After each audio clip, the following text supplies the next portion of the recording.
আজকে এই নতুন ঘরটাতে কিছু কিছু জিনিস সাজিয়ে গুছিয়ে নেব। তোমরা কিন্তু আর পুরান বাড়ির ভিডিও আমার দেখতে পারবা না।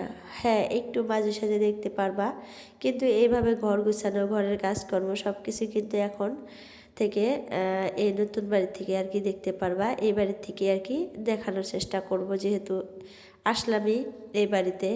তো কালকার ব্লগে কিন্তু দেখাইছিলাম, তো সেখান থেকে কিন্তু আজকের ব্লগটা আবার স্টার্ট করছি।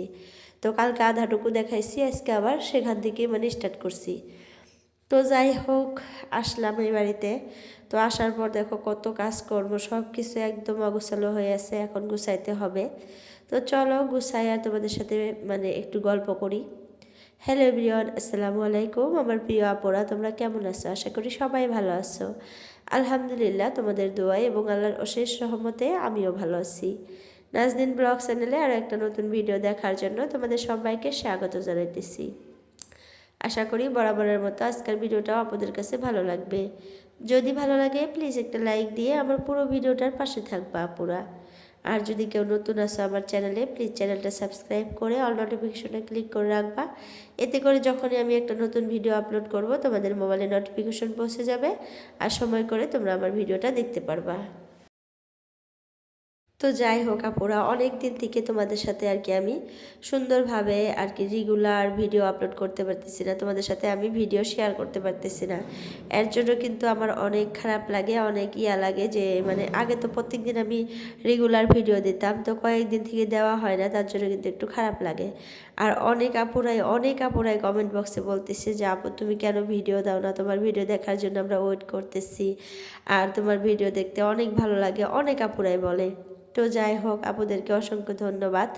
আর সেই আপুদের জন্যই কিন্তু আমি এত কষ্ট করে এই ভিডিওটা এডিট করে তোমাদের সাথে মানে শেয়ার করার জন্য আসলাম। আর অনেক দিন পর পর একটা করে ভিডিও আপলোড করি, আর সেখানে দেখি যে আপুরা এত পরিমাণে কমেন্ট করে যে আপু তুমি কেন ভিডিও দাও না। আসলে এই কমেন্টটা দেখে না আমি এত মানে হয়ে গেছি, কি আর বলবো, যে এত আপুরা আমার জন্য ওয়েট করে, আমার ভিডিওর জন্য ওয়েট করে। আমি কিন্তু কোনোদিনও ভাবি নাই যে আমার ভিডিও কোনো আপু বা কোনো ভাইয়াদের কাছে ভালো লাগবে, আমার ভিডিওর জন্য ওয়েট করে থাকবে, আমার ভিডিও না দিলে তারা একটু অপেক্ষা করবে। এটা কিন্তু আমি কোনোদিনও ভাবি নাই। তো এই ভাবনাটা, এই মানুষের ভালোবাসাটা যে আমি একদিন পাবো, মানে যতটুকুই পাইতেছি, যে এটা আমার জন্য অনেক। তো যাই হোক, দেখো আমি ঘরটা সুন্দর করে গুছিয়ে নিতেছি, যেভাবে আর কি পারি ওইভাবে গুছিয়ে সাজিয়ে নিতেছি। তো মানে এখন কিন্তু আমাদের ঘরে অনেক ফার্নিচারের মানে প্রয়োজন দেখা যাইতেছে। মানে ওই ঘরে তো একটা রুমের মধ্যে সব কিছু ছিল, তো অতটা বোঝা যায় নাই। তো এখানে যেহেতু 3-4টা রুম, তো এখানে কিন্তু আরও অনেক জিনিস লাগবে। টুকটাক করে মানে করব, আশা আছে যে এখন একটা একটা করে সব কিছুই করব। বাড়িতে যেহেতু এসেই পড়লাম, এখন কিন্তু একটা একটা করে করতে হবে। আর আপনাদের কাছে একটা কথা আমি শেয়ার করি, আমার কিন্তু মানে এই বাড়িতে আসার যে একটা ফুর্তি, সেই ফুর্তিটা কিন্তু আমার মরে গেছে। পুরানা বাড়িটা ছেড়ে আসার পর থেকে আমি সেই বাড়িটাতে যাইতে পারি না, কোনো দিকে তাকাইতে পারি না, এত পরিমাণে খারাপ লাগে সেটা তোমাদেরকে বলে বুঝাইতে পারবো না। আমি কিন্তু আমার ঘরটাতে আমি ঢুকি না, সন্ধ্যাবেলা যে লাইট দিতে যাই মনে হয় যে আমি চোখ বন্ধ করে যাই, চোখ বন্ধ করে বের হই। মানে ঘরের ভিতরে ঢুকার সাথে সাথে আমার ভিতরে কেমন করে জানি মনে হয় কেঁপে ওঠে, যে এই ঘরটাতে ছিলাম, এখানে এটা করছি, ওখানে ওইটা করছি, মানে চায়েরও পাশে আমার স্মৃতি স্মৃতি।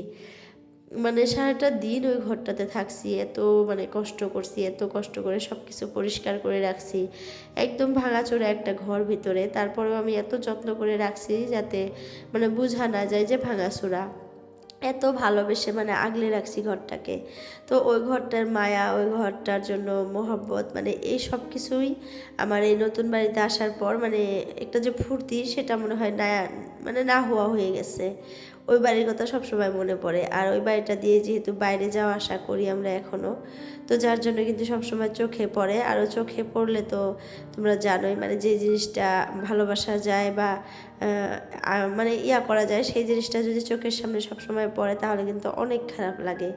তো আমার ক্ষেত্রে ওইটাই হয়ে গেছে। তো যাই হোক, কালকে রাতেও তোমাদের ভাইয়াকে বলছিলাম, আর মানে কান্নাই করে দিচ্ছিলাম লাস্টে, আমি মানে থাকতেই পারি নাই, এত মানে হয়ে গেছি আর কি, ইমোশনাল হয়ে গেছি, অনেক খারাপ লাগে, কি আর বলবো। তো যাই হোক, কয়দিন গেলে কিন্তু আবার ঠিক হয়ে যাবে। তোমাদের ভাইয়া বলতেছে যে রাতে যে কয়দিন এরকম লাগবেই, নতুন নতুন বাড়িটা ছেড়ে চলে আসছো যেহেতু, আর কতদিন গেলে তুমি আবার ভুলে যাবা।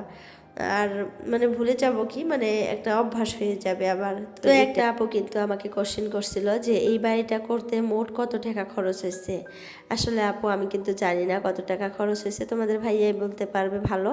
তো তোমাদের ভাইয়াকে বলবো, আমি ভাবছিলাম যে মানে জিজ্ঞাসা করব, তো এখনো করা হয় নাই।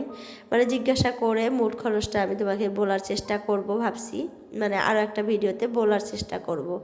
তো যাই হোক, দেখো আলনার সব কাপড় আমি সুন্দর মতো গুছিয়ে নিলাম। এখন কিন্তু এই শোকেসটাও ভালো করে গুছিয়ে নেওয়ার পালা।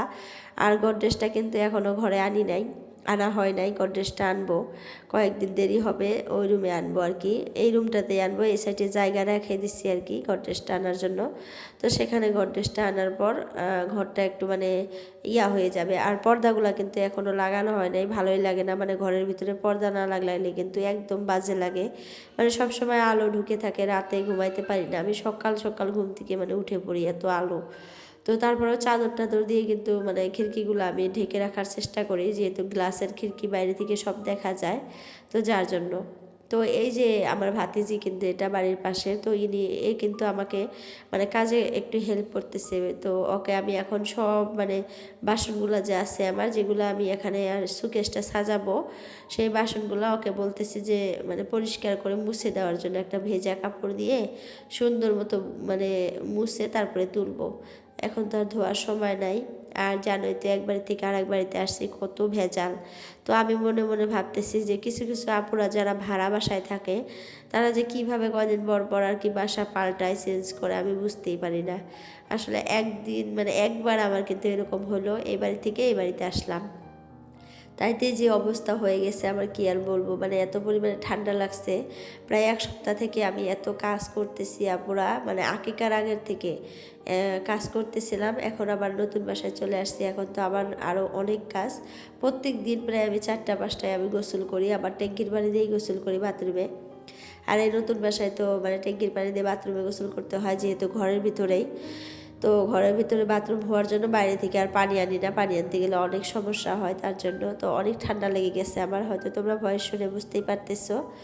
তো তারপরেও কোনো সমস্যা নাই, করতেই হবে আমাকে। আর একা একাই কিন্তু আমি সব কিছু গুছিয়ে নিতেছি একটা একটা করে। আসলে নিজের মায়ের পেটের বোন না থাকলে কেউ কিন্তু আসলে মানে এগিয়ে আসে না কোনো কাজে কর্মে, কোনো কিছুতেই। আজকে যদি নিজের মায়ের পেটের হয়তো একটা বোন থাকতো, হয়তো একদিনের জন্য তাকে নিয়ে আসতে পারতাম, আর নিজের মতো করে আমাকে এগুলো গুছিয়ে দিত, এরকম লাগে। তো যাই হোক, মাও তো আসতে পারে না, মারও অনেক সমস্যা বাড়িতে। তো কি আর করব, নিজের সংসার নিজেকে গুছাইতেই হবে, টুকটাক করে গুছিয়ে নিতেছি যতটুকু পারি। আর আমার এরকম হয়েছে মানে এই বাড়িতে আসার পর আমি কিছুই বুঝতেছি না কোথায় কি রাখবো, কি মানে সাজাবো। অনেক স্বপ্ন ছিল, অনেক আশা ছিল, সব কিছু মনে হয় কেমন জানি এলোমেলো হয়ে গেছে। হয়তো আপনারা শুনে মানে ভাবতেছো যে কেন এরকম হয়েছে, কেন এরকম হয়েছে আমিও বুঝতে পারতেছি না। মানে কোনো কিছুই বুঝতে পারতেছি না যে কোথায় কোনটা রাখলে দেখতে ভালো লাগবে, কোন জিনিসটা দিয়ে মানে কোথায় সাজাবো, এগুলো কিছুই আর কি হইতেছে না আমার দ্বারা, এরকম হয়ে গেছি।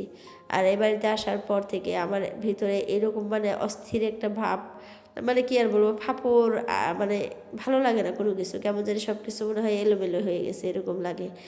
তো কয়দিন গেলে হয়তো সব কিছু ঠিক হয়ে যাবে, এটা আমিও মানে মানি। কিন্তু কয়দিন যে এরকম যাবে আমার ভিতরটা, কয়দিন যে এরকম লাগবে আমি মানে বুঝতেই পারি না। মানে ভাবতে পারতেছি না যে কতদিন আমি এইভাবে থাকবো। ভালো লাগে না, একা একা বাড়িটাতে, একদম একা। ওই বাড়িটাতে তো 2 যা ছিলাম, এই রুমে ও থাকতো, ওই রুমে আমি থাকতাম, বাড়িতে ভালোই লাগতো। এখানে তো ওর বাসায় ও থাকে, আমার বাসায় আমি থাকি, আবার সামনের বাসাটা একদম খালি। ওইখানে যখন আমার ওই মানে যাটা আসবে, আসার পর যখন তারও বাড়ি ঘর হবে তখন হয়তো ভালো লাগবে আবার, কিন্তু এখন ভালো লাগে না আর কি। আর বিশেষ করে আমার ওই বাড়ির কথা মনে পড়ে বেশি খারাপ লাগে। তো যাই হোক আপুরা, আমার বাসাটা পুরাপুরি কে কে আর কি রুম ট্যুর, হোম ট্যুর দেখতে চাও কমেন্টে জানাইও, আমি দেখানোর চেষ্টা করব। যদি তোমাদের দেখার আগ্রহ থাকে তাহলে আমি দেখাবো, তা নাহলে দেখাবো না।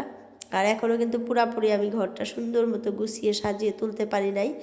আর যতটুকু পারছি ততটুকুই যদি তোমরা দেখতে চাও তাহলে আমাকে কমেন্ট বক্সে জানাইও, আমি তোমাদেরকে দেখানোর চেষ্টা করব। আর এটা কিন্তু আমার আর কি বেডরুম, আর এখানে বিছানাটা পাড়া হয়েছে। বিছানাটা কিন্তু দেখতে এখন ভালো লাগতেছে, এই রুমটাতে আনার পর মানে ফুটে উঠছে। আর ওই বিছানাটা তো একদম অবস্থা নাই, ভেঙে চুরে শেষ। মানে ভেঙে চুরে তো না, কালার টালার করে একদম একাকার করে ফেলছে। আমি কিন্তু এই পালংটা কালার করতে চাইছিলাম, তোমাদের ভাইয়া বলতেছে যে না, এটা কালার করতে লাগবে না, এটা আমি একদম ডিভাইন বানিয়ে আনবো আর কি, ফার্নিচারের দোকানে দিয়ে সুন্দর মতো আর কি ইয়া করে নিয়ে আসবে বলতেছে, তার জন্য আর কালার টালার করা হলো না। তো কাজকর্ম করতে করতে দেখি এদিকে মেয়ের খিদা লেগে গেছে, কান্না করতেছে, খাবে সে, তো যার জন্য তার খাবার নিয়ে আসলাম। আর এইখানে কত সুন্দর রোদ লাগে দেখছো, এইখানে বসে এখন মানে মেয়েকে খাওয়াবো। আর ওই যে আমার ভাসুরের ঘর, আর মিডিল দিয়ে কিন্তু একটা বেড়া দেওয়া হয়ে গেছে। তো যাই হোক, এখানে আমরা ইনভার্টারটা রাখছি, তো টুকটাক করে আর কি দেখাইলাম, সব কিছু কিন্তু দেখাই নাই। তোমরা যদি দেখতে চাও তাহলে দেখাবো। তো আজকের জন্য ভিডিওটা পুরো এতটুকুই রাখলাম। বাই বাই, আল্লাহ হাফিজ।